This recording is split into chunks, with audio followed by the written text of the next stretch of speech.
August 15 Karthigai Deepam serial வரக்கூடிய எபிசோட்ல என்ன நடக்க போகுது அப்படின்னு பார்க்கலாம். உங்களுக்கு இந்த வீடியோ பிடிச்சிருந்து அப்படின்னா மறக்காம இந்த சேனலை சப்ஸ்கிரைப் பண்ணிக்கோங்க. கார்த்தியை எப்படியாவது கல்யாணம் பண்ணியே ஆகணும் அப்படிங்கிறதுக்காக ரம்யா அவங்களுடைய அப்பாவுக்கு விஷத்தை கொடுத்தே கொண்டுட்டாங்க.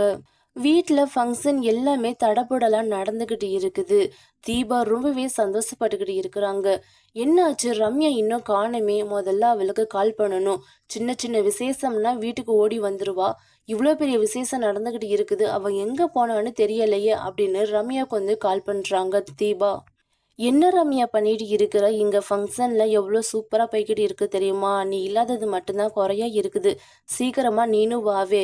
எனக்கு துணையா யாருமே இல்லை. நீ இருந்தாவது கொஞ்சம் 2 பேரும் சிரிச்சு பேசிக்கிட்டு இருக்கலாம். இப்போ ரொம்ப போர் அடிக்குது தெரியுமா? நீ கிளம்பி மண்டபத்துக்கு வரியா அப்படின்னு சொல்றாங்க.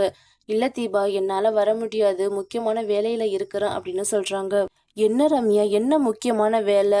என்னோட கல்யாணத்தை விடவா உனக்கு முக்கியமான வேலை எதுவும் இருக்க போகுது? எதுவா இருந்தாலும் சரி, வச்சுட்டு வா, நம்ம வந்து இன்னொரு நாள் பார்த்துக்கலாம், தயவு செஞ்சு வாடி அப்படிங்கிற மாதிரி தீபா வந்து கூப்பிடுறாங்க. இதெல்லாம் விட்டுட்டு வர முடியாது, புரிஞ்சுக்க தீபா, ரொம்ப முக்கியமான வேலையா இருக்கிறேன் அப்படிங்கிற மாதிரி சொல்லிட்டு இருக்காங்க. என்னாச்சு, உன் குரலே ஒரு மாதிரியா இருக்குது, எதுவும் பிரச்சனையா அப்படின்னுங்கிற மாதிரி கேட்குறாங்க. எதுவும் பிரச்சனைனா சொல்லு, என் ஹஸ்பண்டை அனுப்பி வைக்கிறேன், அவர் எந்த பிரச்சனையும் இருந்தால் தீர்த்து கொடுத்துருவாரு அப்படிங்கிற மாதிரி சொல்லிட்டு இருக்கிறாங்க.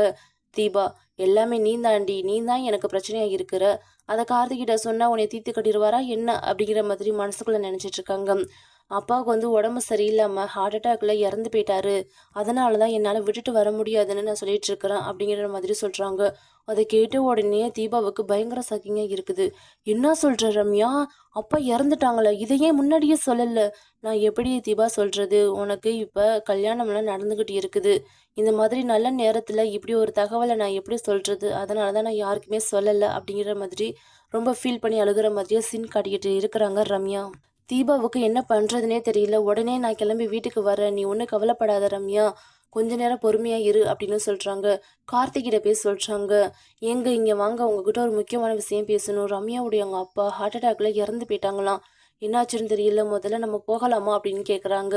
என்னங்க சொல்கிறீங்க? நான் நேற்று தானே அவர்கிட்ட நல்லா பேசிட்டு வந்தேன், இப்போ இறந்து போயிட்டாருன்னு சொல்கிறீங்க, இதெல்லாம் நம்புற மாதிரி இல்லையே அப்படிங்கிற மாதிரி கார்த்திக் வந்து சந்தேகப்படுறாங்க.